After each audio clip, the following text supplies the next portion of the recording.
Hey everyone. Today I'm gonna go over my BGS Returns. These are a mix of Magic and Pokemon cards. They were first sent out for this batch, it was sent via standard submission, sent out in October of 2020. It was received by BGS in November, and then I had to wait around 1 year. And it was shipped back to me on the 17th of August of 2021. And today I already know the grades, but I'm just gonna go over some of the nice cards that I got back. So without further ado, let me make some more piles. I'm just gonna go over some of these. The great thing about Beckett is that their cases are really sturdy. The label can either be white, silver, gold, or black. The black label is definitely the most expensive and probably 10x the value of the raw card. And the thing that's like a good pro about Beckett is that the slabs are like very hard to damage. They stack very nicely. They look square. They have like pointed corners. But yeah, I think the best thing about them are the colors. So you kind of know exactly what grade I have on this already, but I won't give it away yet. The bad thing about Beckett is that once you send in your card, it's not really, they're not transparent about what stage your card is in the grading process. You're not gonna get anything like, oh, it's received, it's being graded, it's being quality controlled. You only get that once it's in the system, and then it usually says number received versus number graded. And that's the only thing you really get to know about the Beckett process. For this submission, I used a paper form, filled in everything on the PDF, printed it, and then sent it to them. So that's why I think Beckett has its pros and cons, but definitely it's more of a Magic associated grading company than Pokemon. But there are some people who think they can get graded 10s and possibly get a black label, so that's why they send it to Beckett, because that's truly the most expensive card you can get. A black label is definitely the way to go, but it's also very hard to do. But I would say that a PSA 10 is the same as a BGS 9.5, but a BGS 10 is usually more expensive than a PSA 10. But yeah, I guess we can get started. The first card I have here is a Magic card. It's a gold label, so it's a 9.5. This one's the Godzilla, King of the Cosmos. I think these are really good cards because they are the kind of like the collector's cards of each of the Magic sets, and they're fairly hard to obtain. You only get, I think you have a chance of getting this in a collector's Ikoria box, which is around $250 right now, as of today. But right now it's like, these are actually like I think the biggest chase cards of Ikoria, and they've never done something like this, which is a IP or intellectual property crossover from a Magic into the company that has the intellectual property rights on Godzilla and Ghidorah and many other mythical creatures.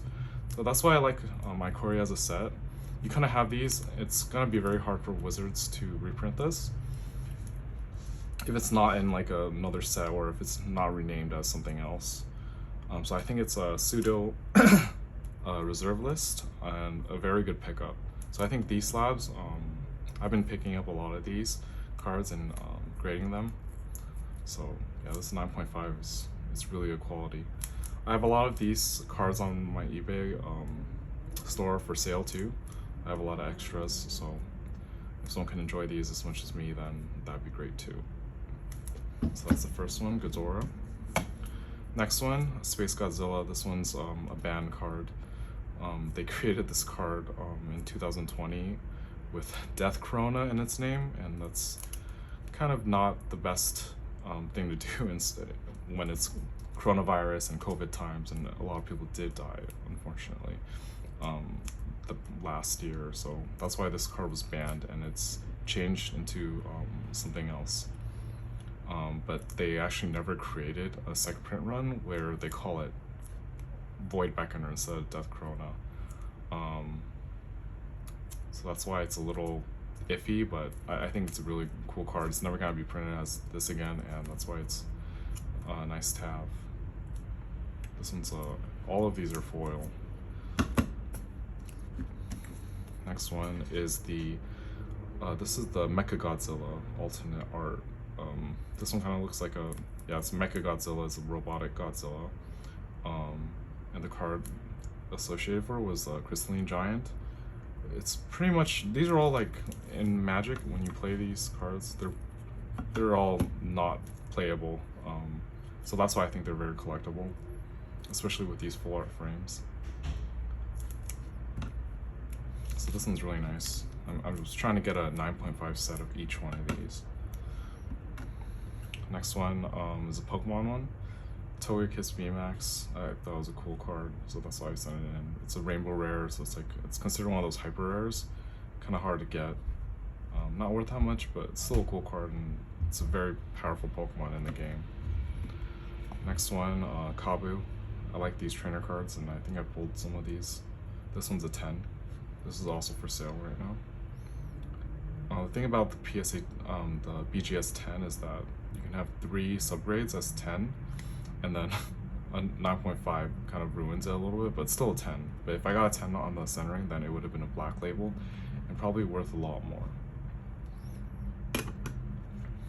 Next one, I have an alternate art, Amgrith. These were the very hard to pull foils from the War of the Spark set for Magic the Gathering. These cards were drawn by anime artists, and that's why it's worth a lot more than their English counterparts. The most expensive one is called Liliana. That one's like a $4,000 card raw. Graded, it depends on the grade, but it can go up to like 10K, I think. That's the highest I've seen. Yeah, I have another one, Amgrith, Captain of Chaos. Generally, you get one of these per box you open, but hopefully you get like either a rare or a mythic one. But these are only the uncommon ones, but still there's I think these can go up later on, because they're just so rare. Especially graded too. Teo, 9.5. One of the things that's really good about Beckett is that you have an option to get subgrades too. You don't usually see that many slabs for Beckett that don't have subgrades. So these are actually like really nice. Like if I grade anything with Beckett, I'll be sure to get subgrades. This one's Jin Yangu. Has a little dog right here. This one I actually really like the art. Space Godzilla 8.5. I'm actually not sure why I got the 8.5, but you can see that the centering is a little off for this one.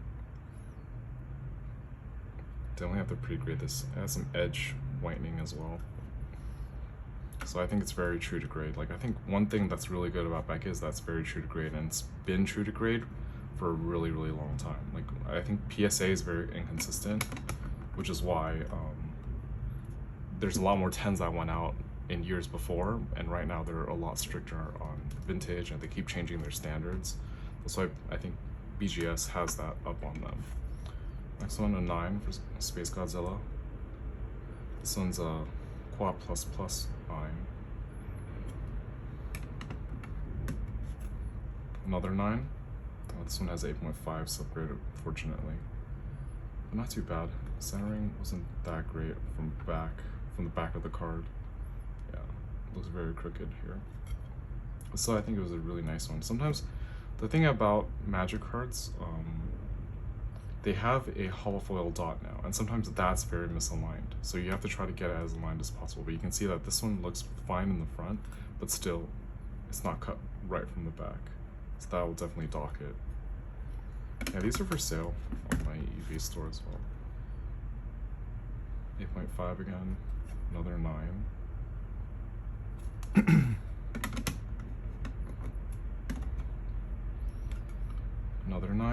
This one's quad plus plus, which means it has 9s as the overall grade, but then none of the subgrades are lower than the 9, and the plus plus means that there's 0.5 more.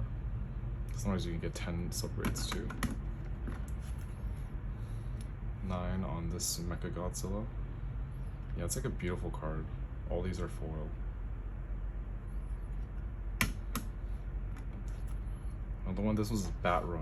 This one was, these two were the Japanese exclusives for the Godzillas, meaning that they did not come in English language, and you can only open these in the Japanese boxes. Some of these came as like there were small little packs of Ikoria given out with the Mothra's giant cocoon with this, given to stores for them to hand out whenever someone bought an Ikoria box. This is Japanese language. I actually think Japanese language is the best and way more sought off after than the American ones.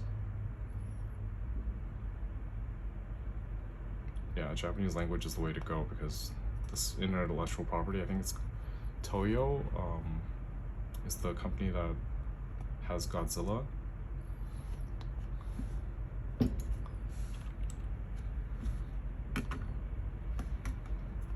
Another one, Japanese 9. 8.5 subgrade on surface. Decently centered. Another one, 9 Ghidorah. Yeah, this is solid, nice card. There was a time where the Ghidorah cards spiked up when I think Godzilla King of Monsters came out.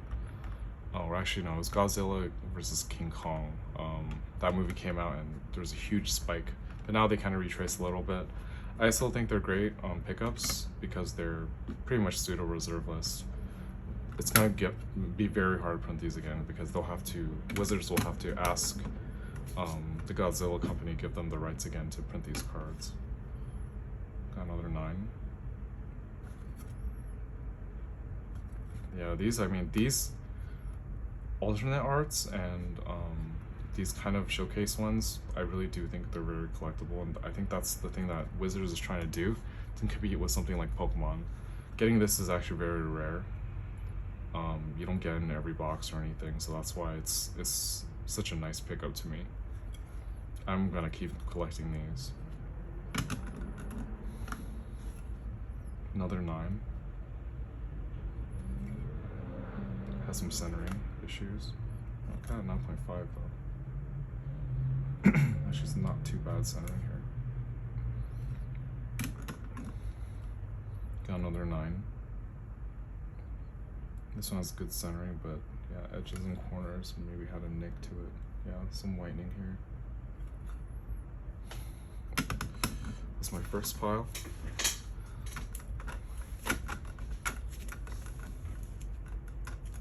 Put this away first.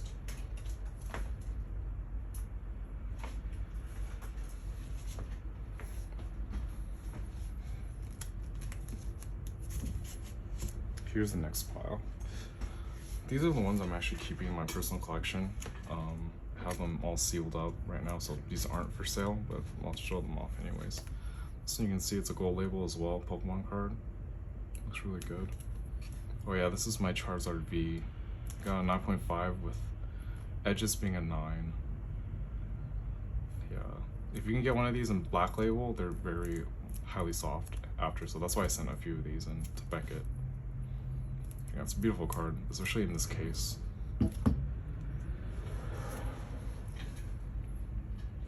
Another one. Also has a 9 corners. Good thing it didn't have another 9 subgrade, or else it would be a 9.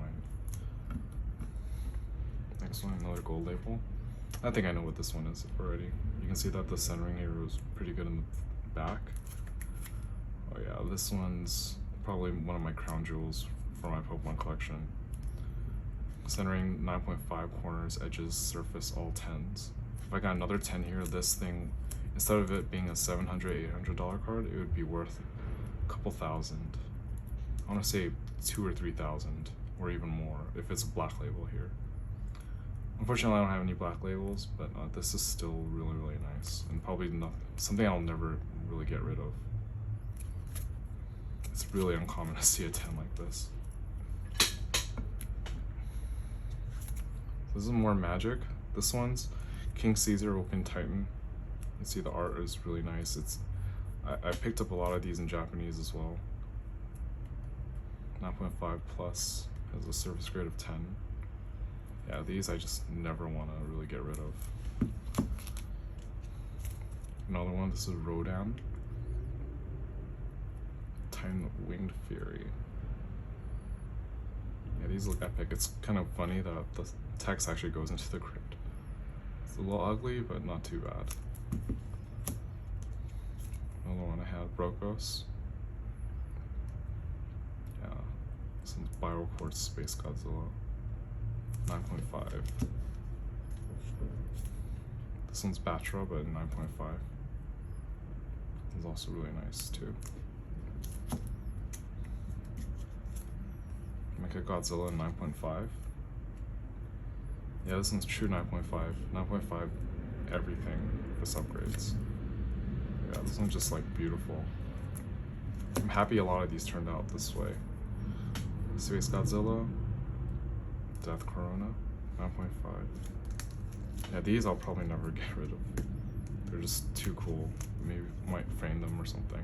And I did grow up watching Godzilla, and it's always been really nice to like kind of just reminisce about your memories and see how the game you like to play and collect has this kind of art on it.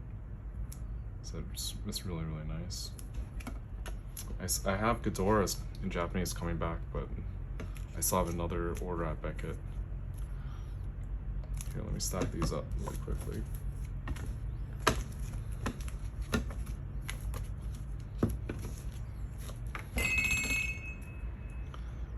Godzilla King of Monsters.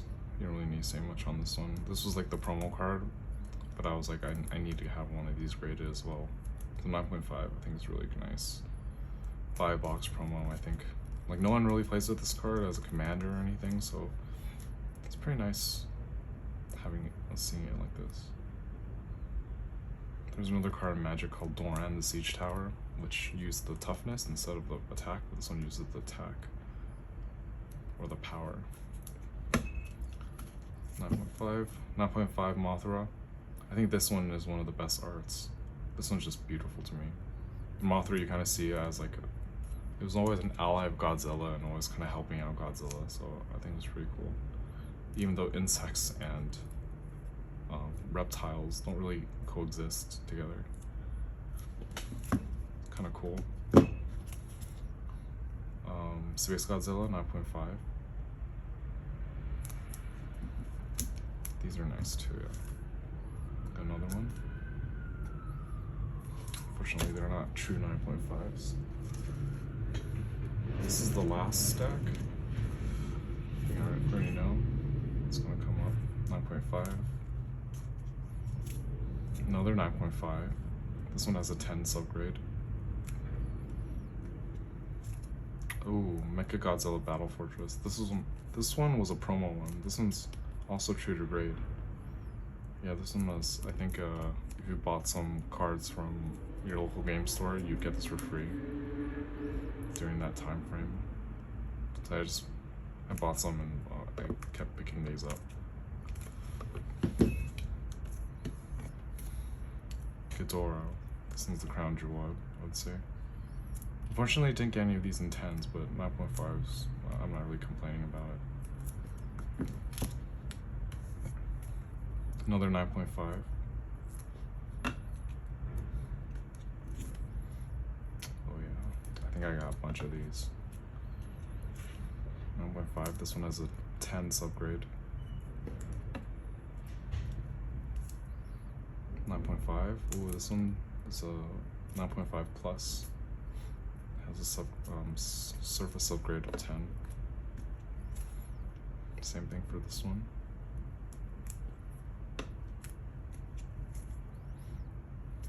This one's really nice too. Edge is 10. I think I have a couple. I think that's it actually. Next one is a 9. Let's see what this one is.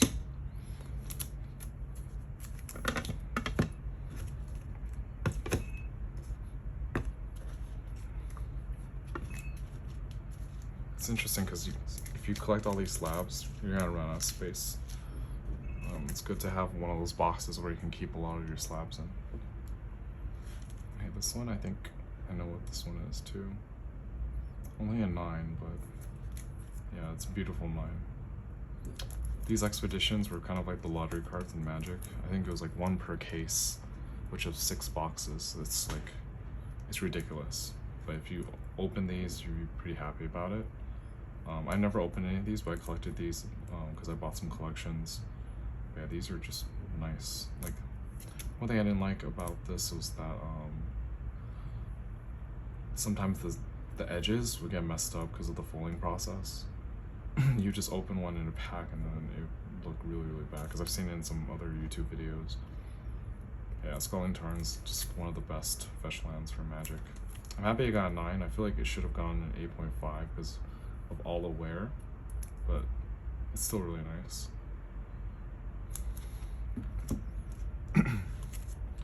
Next one, another silver label. You can see it's gonna be only an 8.5 or a 9. Ooh yeah, the Chrome Mox. This is beautiful too. I think this art is really nice. Kaladesh Invention. If only I got a 9.5 on the centering, then I would have gotten a 9.5 as the overall grade. But still, it's not bad. This one raw, I think, is like $300. But graded, like here, I could say it increased the value a little bit since it's all protected and slabbed up. Yeah, it looks nice. This one, these I'm gonna keep in my collection for a really long time. Oh, next one, Counterbalance, 9.5. 10 separated. Counterbalance was really oppressive as a deck before, because of Sensei's Dividing Top, which is another card that synergized with it really well. Yeah, this one looks beautiful. A lot of people hated the art, but it's rare. It has a gold little holofoil symbol, and it's just really unique. It's hard to get, so that's why I think it's a good pickup. Next one, another 9.5 here. Counterspell. This is beautiful too. You can see it's like all Egyptian god related, based off whatever set it was in, which was Amonkhet.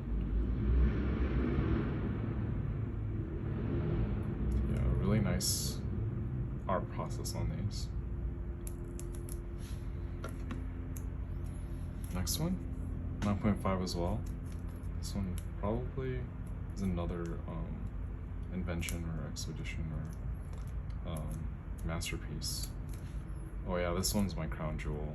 9.5 plus, because it has a 10 on edges. Just iconic card. You can see this is I think Kevnet, one of those Egyptian gods. Yeah, this one's just beautiful. I thought about like just using this and putting it in a deck, but it was in such good condition. I was like, I'm gonna send it to BGS.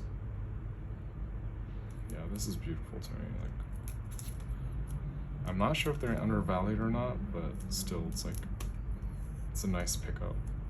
Like, I think Wizards might create another set that has expeditions later on. So I'm not sure what's gonna do to the prices of these, but this is probably the best Force of Will you can have. Other than the Double Masters, but Double Masters wasn't as rare as this one. This is like, these cards are why Amonkhet is so damn expensive, even though it was a crap set. It was actually one of the worst sets ever. I wasn't really in the game during that time, but I kind of watched things move. But yeah, got these in a collection, saw they're in good shape, graded them, 9.5s. These last two are actually really special to me because I bought them during kind of before the surge, but still I sold them as good condition. This is a 9 silver label probably. Yeah, I think this was a 9, not 8.5. You can see there's some edge wear. Yeah, this is Scrubland, revised edition. Yeah, I got this I bought it as a single and I saw it was in such good condition. I was like, I better grade this. Yeah, Scrubland, white black is just such a good color. I used to play Orzhov. Now this thing I think is one of the coolest things I got in a random, like, I think I randomly bought this. I needed it for a deck and then it just came in such good condition that I sent it off to grading. Yeah, this is a Tundra, true 9.5 from Revised. Yeah, these are super nice. This is actually my first Beckett submission ever. So I think, yeah, got way more than I bargained for. I think the lowest grade I got was 8.5, which was the Space Godzilla. These were just, they kind of make it all worth it. And Beckett, like, I haven't gotten overcharged by them before. I think I paid only $25 a card for each of these. It was either 20 or 25, I'm not sure. Because I sent a total of 50 cards, and it was like the most, it was the deepest discount, so it was, I think it was between 20 or 25. But none of these got an upcharge, so you kind of make your money like right away after getting them. But reserve list is always going to go up. It's not that great. It's not that smart to sell them off right now if you don't need the money. Obviously, if you do need the money and you want to reinvest in other things such as Bitcoin, stocks, or into your retirement or something, then you can. But yeah, having these around are nice. Like, they're just never gonna decrease in value. And this one's just like a perfect card. You don't usually see that many 9.5s or Tundras, or like dual lands, because a lot of people keep playing them in their decks. If they don't double sleeve it, then the condition just goes way lower. If I were to play them in decks, I do play EDH a lot, then I would double sleeve everything and make sure they're all good and won't deteriorate in price. But yeah, that's it for my BGS returns. Hope you guys all enjoyed it. It's quite a lot that I'm keeping in my small personal collection, but yeah, I think they're good investments. These I'll probably never get rid of. These, well, like 7 9.5 Adoras. They're pretty awesome. Yeah. All right, thank you, and tune in next time to see some more content for grading and collecting specifics. Specifically, yeah, Beckett I think is just too solid not to go to, and right now the price increases for PSA and everything else. I mean Beckett too, but pre-increase, these were just the best thing, best company to send it to. So thank you all very much.